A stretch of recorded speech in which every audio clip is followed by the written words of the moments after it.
Welcome to People Love Process. The content I'm going to go over with you in this movie, this is going to be published on, normally I publish content on Thursdays, where it actually not published, I publish it earlier than that, but it gets released every Thursday. I'm going to release this one either today or tomorrow, depending on how much time I have today to work on the post-production after recording. But I wanted to put this out there because I've been in the midst of developing a new micro course for LinkedIn Learning all about pattern design. And I'm actually done with it. I'll start recording it probably tomorrow and get it delivered to LinkedIn by the end of the week. And I really like how it came out, but it just happened much like a movie that will release on Thursday of this week, which is completely based off of a user or a viewer question. And I just took it and recorded a video to show you how I would approach that. You'll see that Thursday. Well, this one's much the same way, but it's more specialized. And that is, there is somebody that follows me on People Love and on LinkedIn Learning. His name's Thomas. I believe he's an engineer of some type, but he asked me a question about a pattern design that he had came up with, and I'm going to show you that in just a second.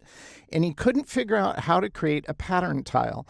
And since I just spent a lot of time developing a pattern course, I just thought I'd share this because it's a little different. Because in Illustrator, you have 5 tile types, they're called. You have this one, which is grid. You have brick by row, brick by column. You have hex by row, and hex by column.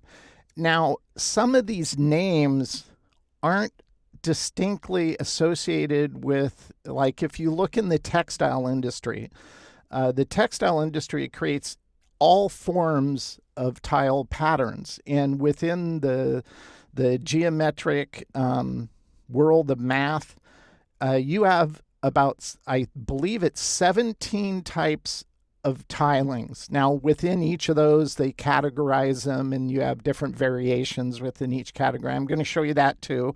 But in Illustrator, you're limited to 5, and you can do a lot with these 5. It's not that they're bad, but they're not named in association with what people who do pattern design in textiles specifically, what they would refer to them as. And I just think it's important for you to know that, because you might get frustrated when you try to create a pattern tile and you're utilizing the pattern tool in Illustrator. And I just want you to know you're not doing anything wrong. It's just there are limitations to the pattern tool. And so you're limited to these 5 tiles. And even though there's a lot you can create within the midst of these 5 tiles, there's certain patterns that require certain types of geometric shapes that the pattern tool doesn't support. So let's take a look at Thomas's pattern. You can see here he's gone ahead and repeated it out, but he's done it manually. But this is the shape he used, like this. And he said, could you help me figure out how to create a pattern tile? And when I looked at this, I kind of suspected you're probably not going to be able to do it natively in Illustrator, because this tile is such that to repeat it, it's going to be more aligned. In my original thinking, I was thinking it's going to be more aligned to a parallelogram. And I'll explain that too shortly. And sure enough, I tried for about an hour and 20 minutes to see if I could pull it off. And I realized this isn't going to happen. But there's one thing, even when you're doing a very geometric design, and this pattern looks really cool. I love the pattern, but as I took a closer look at it, there's certain things about the geometry of this little shape that is just a little bit off, and that's going to cause problems when you go to tile it. Now, overall, in general, this looks pretty precise.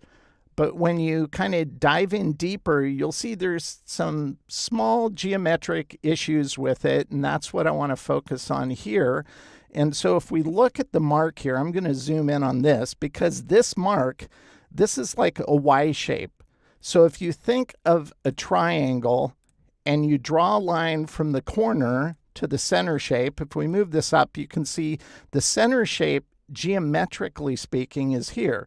Now, if you're talking about alignment, you'd want to align this, not geometrically, but you'd want to align this optically if you're doing a design with a triangle. But I'm just showing you the point in the middle. And so these lines converge, but these are the angles. These are 30-degree angles and a 90-degree angle. That's what you want in this mark because it's pretty much based off of that structure of this Y shape here. But one thing I noticed is I found the geometric center of this design, and so I just drew a circle that marks the geometric center. And if you think of this point, by the way, I have Smart Guides turned on, Command U, so if I hover over an anchor, it says it.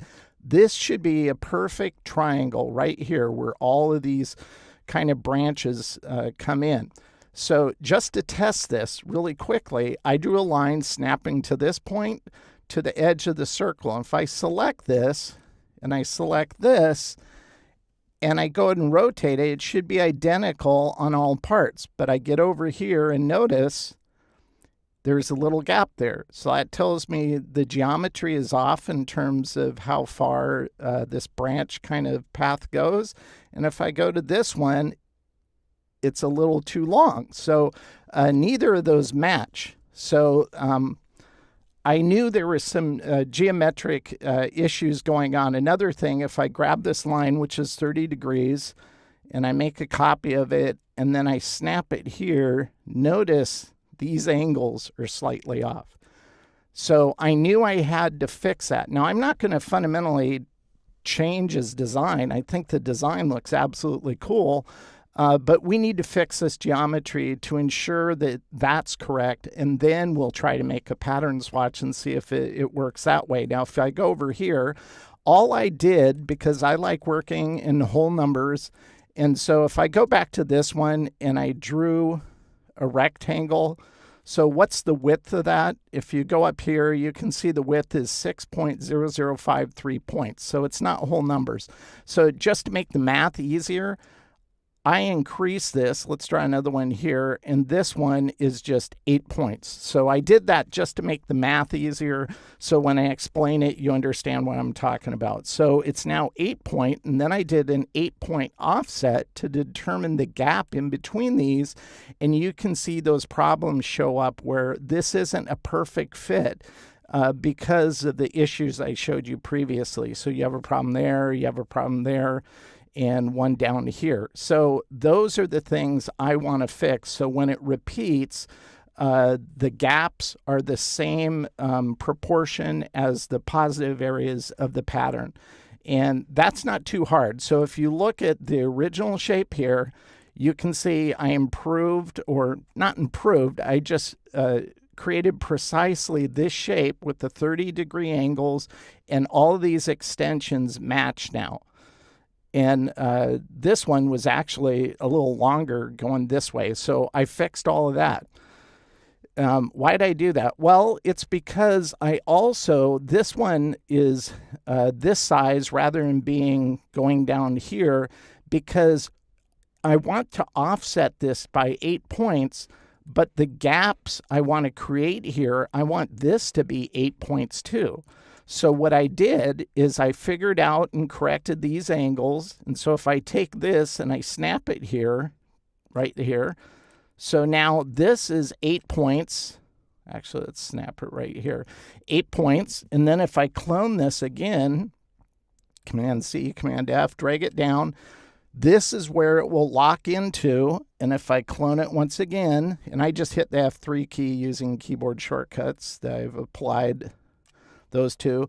So you can see this gap is exactly the same width as the shape we're repeating 3 times. That way, this area right here will be able to lock in right here and repeat it. So That's how I ensure this pattern's going to work before I ever try to repeat it. So if I take this and snap it here, this is why I did it. So it will fit perfectly. I just wanted to explain that rather than explain it with this shape. But that's what I did there. Let's go ahead and zoom out. So here's with the shape I created and the gap and how it repeats, and I think that's working well. Not that I'm into grids, I'm really not, but if you put this over the top, you can see those lines in the Y form from a perfect triangle align with the mark now. So all the geometry is correct.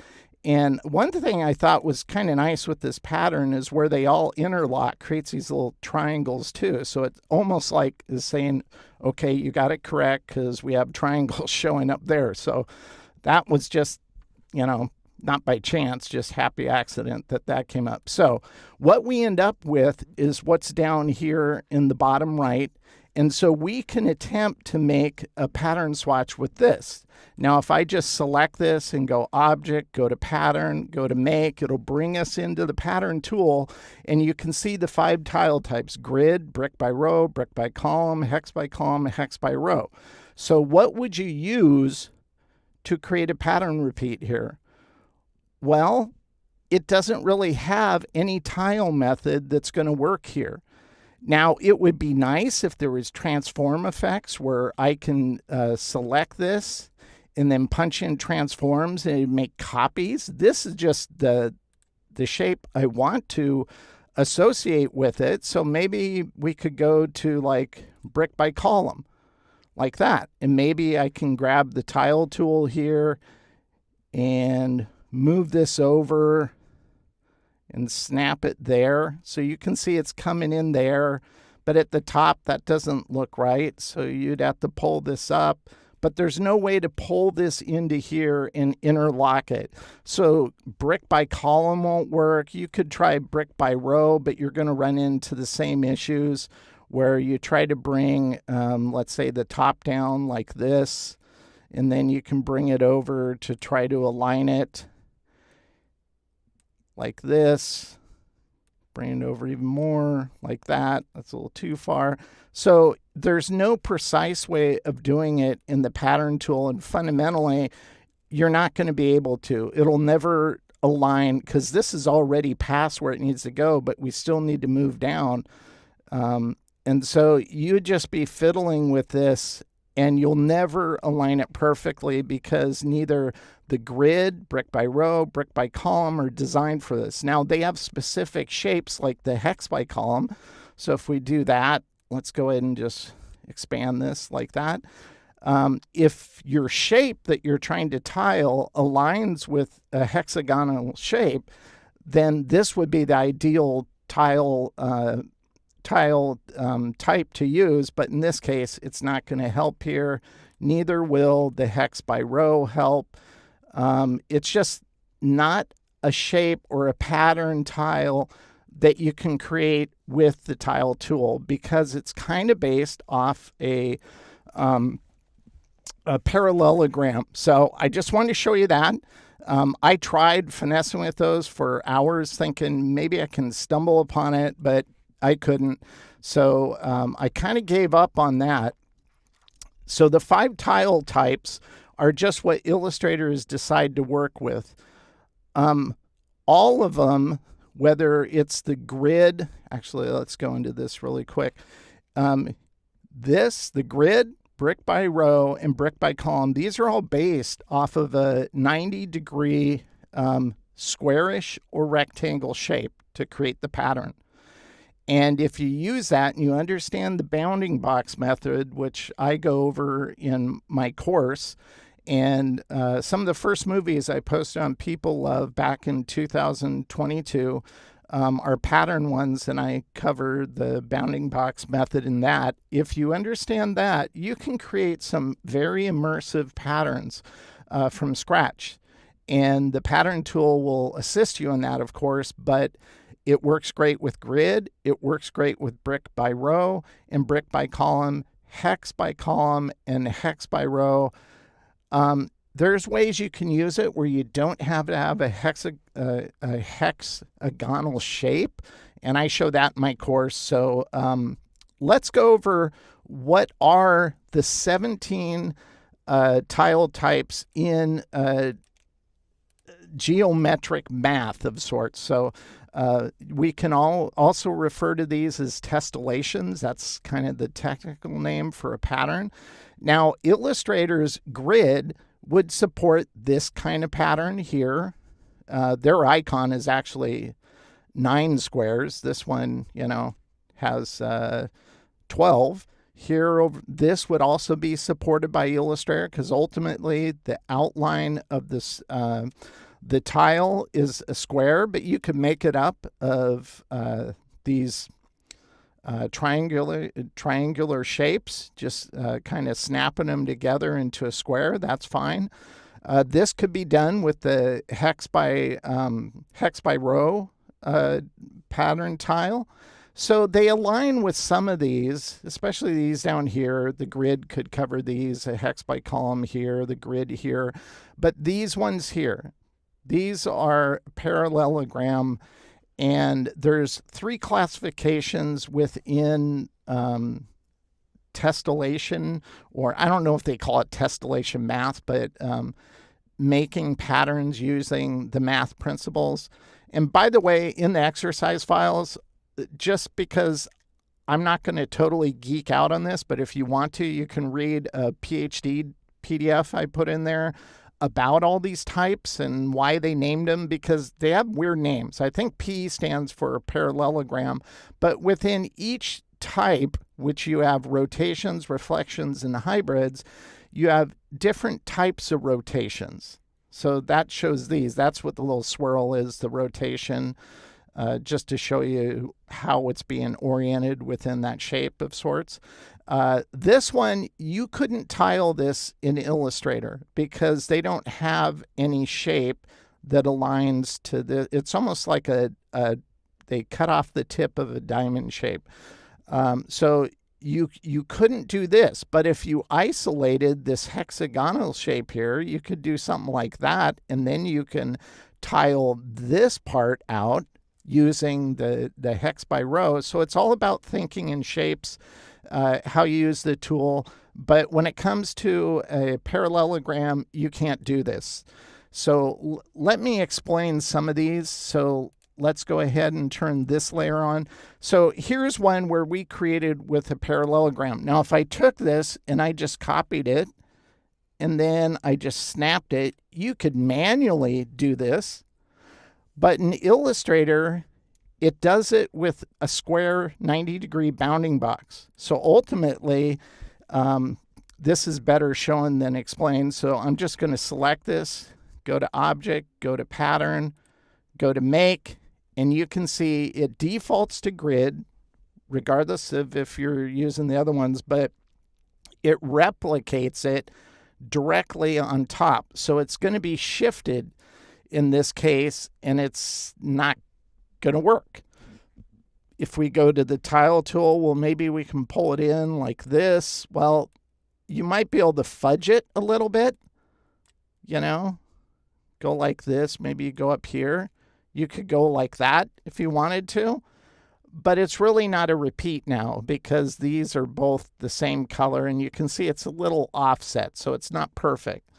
So a parallelogram, there's no way to distort. It would be cool if they could do this where you could actually distort this like the free transform tool in Illustrator, where you could select this and slide it, and then it would become a parallelogram tile tool, and it would allow you to tile it. Could they do that? I think they probably could if they actually used their software and realized it'd be nice to do that. But is that ever going to happen? I would not hold your breath. So this tool isn't going to work in that regard. What it's going to do again is it's just going to snap this bounding box just to the very outmost edge. In this case, the top right and bottom left. It will snap to the corner. This is what it will look like. And then if we hit escape to get back to the artboard, we select this and we fill it now. Instead of white, we'll fill it with this. You can see the pattern's not working because it's a parallelogram and it's not supported. Now, can you do triangles? Well, there is no triangle tile in Illustrator, but you can do triangles because you can just, once again, think of a bounding box. If we think of a rectangular shape, these are all triangular shapes. I can select these, I can go to Object, I can go to Pattern, and I can go to Make. You can also drag it and drop into your swatches palette if you don't want to do it that way. And if we select, it's already going to snap, but we're going to pull this out so you can understand what I'm doing. I'm going to drag it down, snap it to my bounding box. And I'm going to snap this to this part of my bounding box that divides these triangles in half, and I'll snap this to the left side of my bounding box, and I'll snap this to the bottom side of the bounding box. Now, we don't want the bounding box embedded into our pattern, so I'll select that and delete it. And this is how you can do a tiling like this. This is also a hexagonal type of tiling, but we're not even doing the hexagonal shape. We're just using a rectangular bounding box. And so now if we go to the desktop, select this, we can fill with the pattern we just created. So you can do shapes like triangles and hexagonal shapes. So all of these are just made up of those diamonds. So the little swirly things in the diagram I showed you, these just show how they've been rotated. So this is rotated at this angle, this rotated at this angle, but together it creates this nice hexagonal shape, and you really don't have to do anything. So you can go to Object, Pattern, Make, or again, you can just drag and drop this right into the swatches palette. Make sure you deselect or you're going to fill this with the pattern. And then you can double click the swatch it created. That brings you into this tool, and all we're going to do is go hex by column. Boom. You don't even have to adjust everything. Everything's done. We can go to Escape. We can select this now, and we can fill it with hex by column. So this almost reminds me of the old Q*bert game where the little dude was hopping around and stuff. I played that back in the 80s. That just that aged me right there. So how would I pull off Thomas's pattern then, even with the fixed geometry? Well, that's what I want to go over next. Because this is the way you'd want to handle it. So if I go ahead and zoom in on this, we have the shape. This is going to guide our registration, but I'm not going to use this in the pattern. I just want to find out some information. So what I want to do is I want to select both of these, copy them, Command-C, Command-F. So I've made a clone. I'm going to take this, and notice I have smart guides turned on. If I hover over an anchor, it tells me I'm over an anchor, over a path, over the edge of a shape, its path. And you want to have this on, and you want to have measurements on, because this is telling me this point is at X, 456 points, and Y, 363.73. That's important because we're going to utilize this. So I'm going to take this, bring it up here, and snap it here. And notice the readings it's given me. Minus 32, minus 73.9. So X is horizontal, or I'm sorry, X is vertical, and Y is horizontal. So we want to utilize this to do a transform. So you'll want to, now the first time I did this, okay, I let go of my finger on my mouse to write it down, and then, of course, it disappears. I'm like, oh, I forgot to. So the first time I did this, I said, okay. I called my wife. I said, hey, can you come in here? And she came in here, and I go, okay, I'm going to copy this. And so I did it again. I brought it up here, and I go, okay, write down X equals minus 32, and she wrote it down for me. So unless you're an octopus or you use your left hand with a mouse, then, well, that I guess you would write with your left hand, so that probably wouldn't help either. But or take a screenshot. You can also do that. That's actually, I didn't even think of that. Okay, so all I'm going to do is I'm going to use those numbers, which was X is minus 32 points and Y was minus 73.9. So all I'm going to do is I'm going to select this shape and I'm going to go to the effects button here. We're going to go to the appearance panel and I'm going to apply an effects to basically this filled shape. So we'll click on effects. We'll go to distort and transform. We'll go to transform. It'll open up the window. And all we're going to do is we're going to go to vertical here.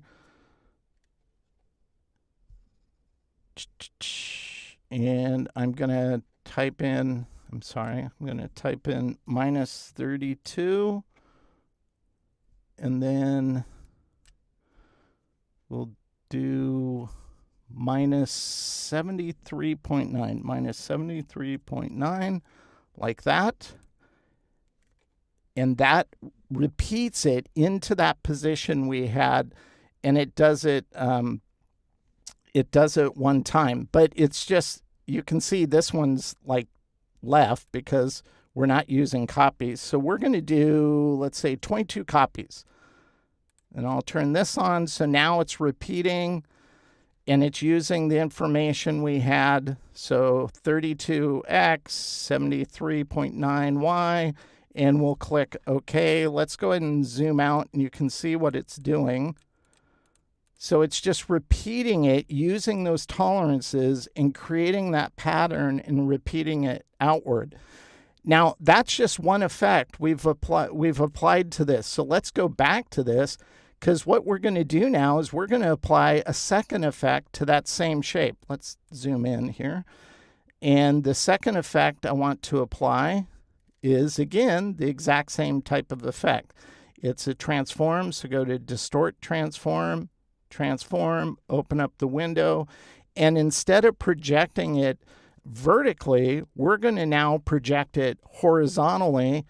And we're going to do, the first number will be minus 80. And the second number will be minus 9.24. And we want to do the same amount of copies, 22. And preview it. There we go. We'll click OK. Let's zoom out so you can see what it does. And it creates a nice, perfect, geometrically perfect pattern. So that's what we wanted. And again, I would zoom in. We just use this to register it, so we don't need it. We can delete it. But this is how you can create manually. It's still doing it manually, but you're automating it. You're not dragging them into place and making copies. It's so much easier to do a transform like this in order to create a pattern. So I just wanted to show you that. Now, once you have that, let's zoom in. You can mask that within a shape like this. And if you use direct select, you can direct select into that shape. You can see the color it selects here. So maybe you'd want it to be a red. You could do that. So it's easy to adapt the color, to change the color. And if you use global colors, you can click into your global color. And let's say you wanted this more of a kind of a lime green, get rid of the black like that. You can even make it easier to edit without even touching the artwork. So a lot of things you can do. It might not be utilizing the pattern tool. And unfortunately, this is the way I look at it. Let's go back to this, because if you look at this and you think about what we just did, we used transforms. So Illustrator is doing the math to create this pattern.